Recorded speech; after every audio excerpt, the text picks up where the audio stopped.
Baik, assalamualaikum warahmatullahi wabarakatuh. Alhamdulillahirabbil alamin wassalatu wassalamu ala asrofil anbiya'i wal mursalin wa ala alihi washabihi ajmain amma ba'du. Selamat pagi kakak-kakak semuanya, mudah-mudahan semuanya dalam keadaan sehat ya. Dan insyaallah hari ini dengan Bapak akan melanjutkan pembelajaran berikutnya, yaitu pembelajaran sirah ya. Oke, baik, sebelum dimulai mari kita bacakan dulu bismillah bersama-sama.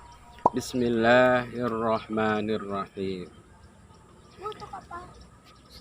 Baik Kak, kita langsung saja ke materi ya.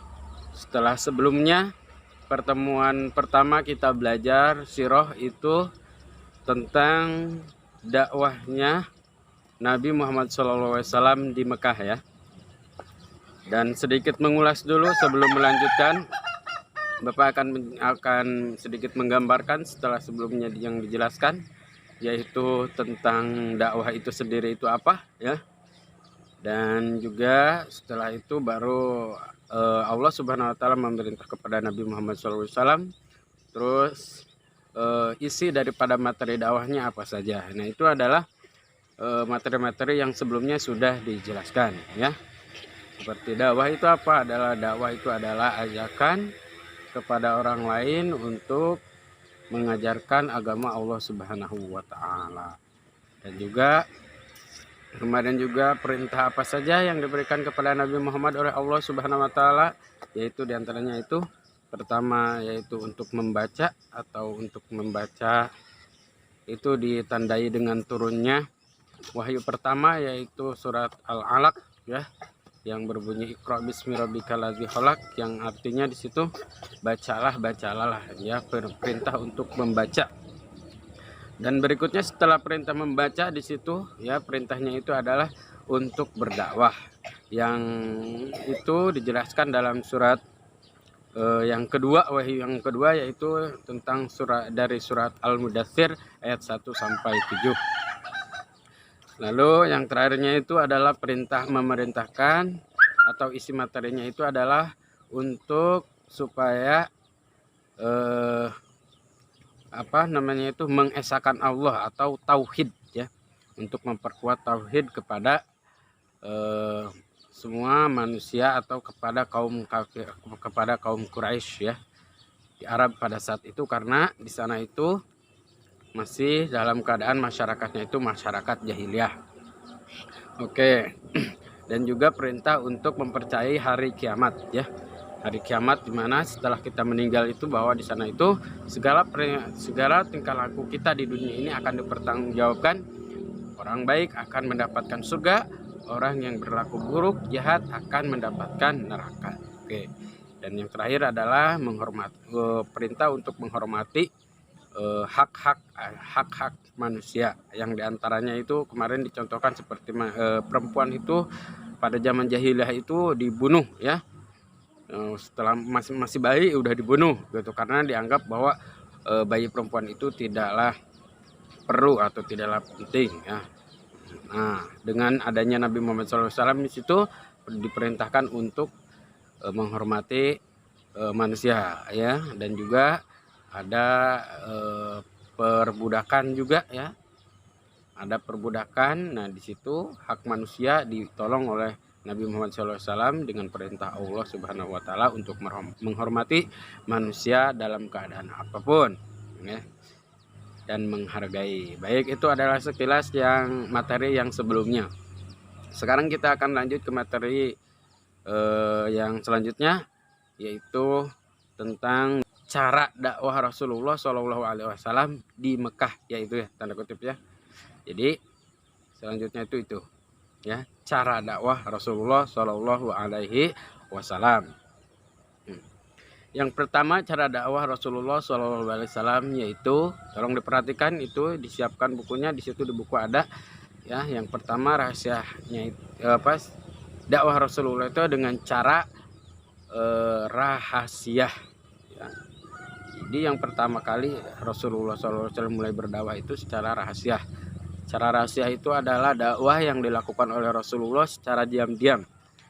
Dan sasarannya untuk yang pertama adalah orang-orang yang terdekat. orang seperti keluarga, teman, pokoknya sekaribnya yang orang-orang yang paling dekat dulu ya. Itu dakwah Rasulullah cara yang pertama, yaitu dengan secara rahasia. Nah, keberhasilan Rasulullah SAW dalam dakwah secara rahasia itu, Rasulullah dapat mengislamkan atau ya mengajak ya kepada ajaran Allah itu adalah diantaranya itu yang disebut dengan ashabunal awalun ya. Ashabunal awalun. Ashabunal awalun itu adalah artinya orang-orang yang paling pertama, orang-orang yang paling pertama memeluk agama Allah Subhanahu wa taala yang diajak oleh Rasulullah SAW ya. Orang-orang terdekat dulu. Yang diantaranya adalah istri Rasulullah Khadijah, ada Abu Bakar As-Siddiq, ada Ali bin Abi Thalib dan lain-lain, dan sepupu-sepupunya ya. Yang diantaranya adalah orang-orang yang paling dekat dengan Rasulullah SAW. Nah, itu dicakupkan kepada yang disebut dengan ashabunal awalun. Oke. Itu adalah berdakwah dengan cara sembunyi-sembunyi ya. Secara rahasia, secara diam-diam ya. Baik, kita lanjutkan. Oke, selanjutnya yaitu yang pertama tadi dakwah Rasulullah itu secara rahasia atau diam-diam, secara tersembunyi. Sekarang mulailah cara Rasulullah ketika di Mekah itu secara terang-terangan ya. Oh iya, berdakwah secara rahasia itu kurang lebih 3 sampai 4 tahun ya. Itu ya. Nah, setelah 4 tahun barulah mulai dengan apa namanya Kak? Mulai berdakwah dengan secara terang-terangan. Berdakwah secara terang-terangan itu adalah bahwa Rasulullah SAW berusaha untuk mengajak kepada agama Allah Subhanahu wa taala, atau mengajak untuk mengajak kepada ajaran Allah Subhanahu wa taala dengan cara terang-terangan. Ya, Rasulullah berdakwahnya secara terang-terangan. Jadi tidak bersembunyi-sembunyi. Rasulullah di situ ada ya Kak. Kalau misalkan dibaca di situ, dakwah secara terang-terangan adalah cara dakwah yang dilakukan oleh Nabi Muhammad SAW ya, yang langsung kepada penduduk kota Mekah ya. Jadi ke seluruh penduduknya, bukan lagi kepada keluarga, bukan kepada lagi orang terdekat, tapi seluruh penduduk kota Mekah ya. Oke. Di situ bisa dilihat sama Kakak di halaman 6 ya. Di situ adalah dakwah secara terang-terangan. Nah, ini baru mulai setelah 4 tahun kenabian Rasulullah SAW, di situ mulai terang-terangan. Oke. Nah, ini adalah usahanya, itu adalah yang pertama, yaitu mengundang kaum kerabat keturunan dari Bani Hashim untuk menghadiri ya, maksudnya untuk menghadiri jamuan makan dan mengajak agar masuk Islam. Nah, di situ Rasulullah upayanya itu adalah mengumpulkan keluarga Bani Hashim. Ya, ketika dikumpulkan itu barulah mengajak untuk memeluk beragama Islam, supaya mengikuti agama Rasulullah SAW yang dibawa oleh Rasulullah. Oke, baik. Yang kedua, Rasulullah mengumpulkan para penduduk kota Mekah untuk berkumpul di Bukit Syafa ya. Rasulullah itu upayanya yang kedua, yaitu mengumpulkan penduduk Mekah di Bukit Syafa. Nah, di situ lalu Rasulullah mengajak untuk masuk Islam. Oke, di situ ada. Nah, ini di situ Bapak bacakan saja ya, semuanya didengarkan. Pada periode dakwah secara terang-terangan ini, yang telah menyatakan dari masuk Islam dari kalangan kaum kafir Quraisy, yaitu Hamzah bin Abdul Muthalib ya. Nah, itu hasilnya, paman dari Nabi SAW. Yang kedua, Umar bin Khattab dari luar kota Mekah yang menyatakan diri masuk Islam ya.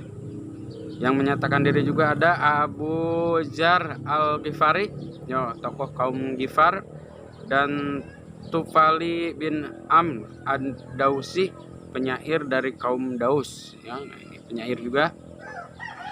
Selain itu, ajaran Nabi Muhammad SAW diterima juga oleh sekelompok orang dari Yasrib, yaitu dari Madinah, yang sedang berziarah ke Ka'bah dalam 3 gelombang. Gelombang pertama tahun 620 Masehi. Nah, di situ. Telah masuk Islam dari suku Aus dari Khazraj sebanyak 6 orang. Gelombang kedua tahun 621 Masehi sebanyak 12 orang ya. Banyak juga ya.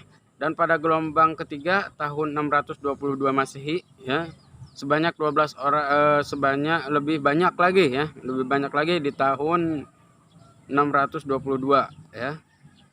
Di tahun 621 sebanyak 12 orang, dan pada gelombang ketiga tahun 622 lebih banyak lagi dan menghasilkan Baitul Aqabah yang berisi pernyataan umat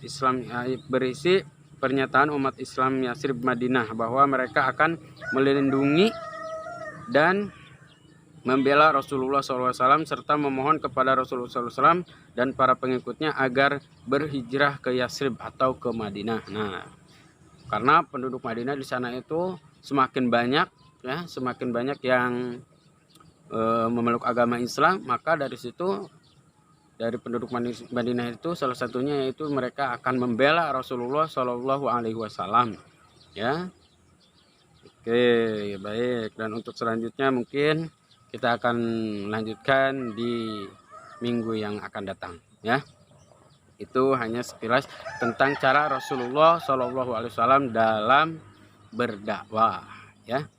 Itu yang pertama, ingat kembali ya, secara tersembunyi atau secara rahasia ya, yang mengajaknya kepada kaum orang terdekat saja. Dan yang kedua secara terang-terangan ya. Oke, baik. Mungkin dari Bapak cukup sekian ya, kurang lebihnya mohon maaf. Namun sebelum ditutup ya, tetap ya jaga kesehatan di rumah. Ini untuk tugasnya ya, Bapak tuliskan di video ini ya. Silakan ya, ini tugasnya.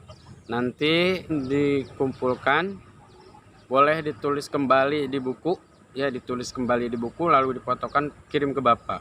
Boleh juga ditulis di chat WA ya, di chat WA ditulis soal dan jawabannya lalu dikirim ke Bapak ya. Nanti Bapak akan kirimkan di grup ya. Mungkin itu saja dari Bapak, kurang lebihnya mohon maaf.